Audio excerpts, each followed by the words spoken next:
same with green group. If you would graph this, if you graph to a table, the same pares lang sila. So, the initial first street would be first street with the distance will be traveled in between 0 to 3, 35 pair. And every additional kilometer would be 9 pesos. So the first street, that would be 35 on the 4, 44 on the 5, 53, and on the 6, 62. If you would put those into table, the same lang sila. So, ano lang po may duwag na lang po if we would graph, i-graph natin ni 1, 2, 3, dito yung 35, nakaharap niya sa kanan. So, the first street, this is 1, 2, 3, 35 sa kanan, and nag-graph will look like this. And every additional will be 9, makanak siya 4, this will be 4, 3, 61, and so on. And every additional 4 of them, the 6, dito sila.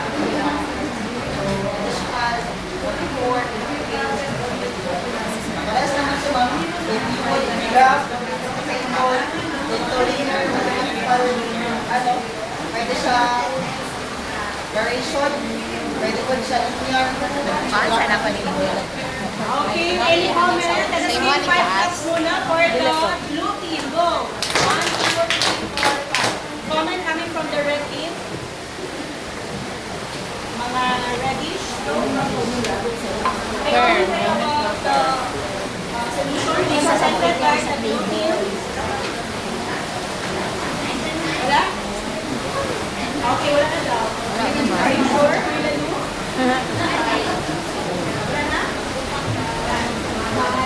In preparing the table, you should represent variables.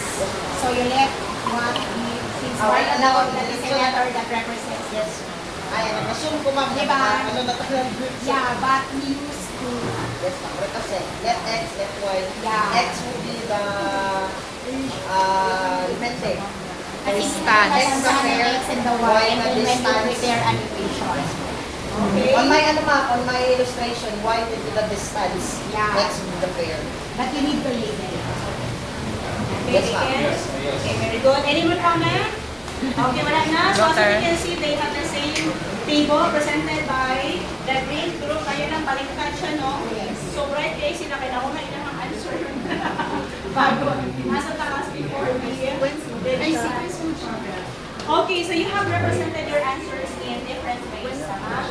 Okay, may gumamit ng table, may gumamit ng equation. Okay, saan yun? Ito. Okay, some of you made use of ratio proportion, basic equation, and you also have algebraic equation. So this is say that you have applied what strand? You have applied strategic competence. Okay? You have explained your answer. You have defended your answer. That is what strand? Adaptive reasoning. Very good. Adaptive reasoning. Okay? And you cannot use all this without understanding the concept, which is under Conceptual understanding. You have undergone the process. You have undergone the procedure. Like for example, this one here.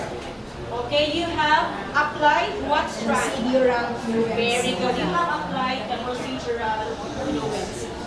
Okay? Now, did you apply also productive disposition? Oh, yes, Mr. Panyang.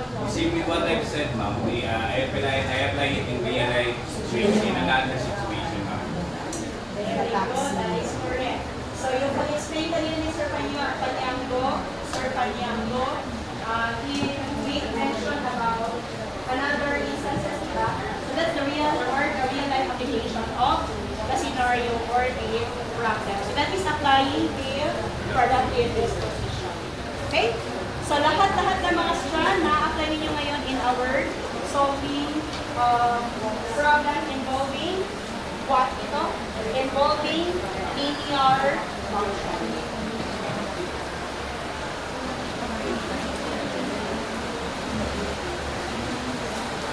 So I also have here some solutions.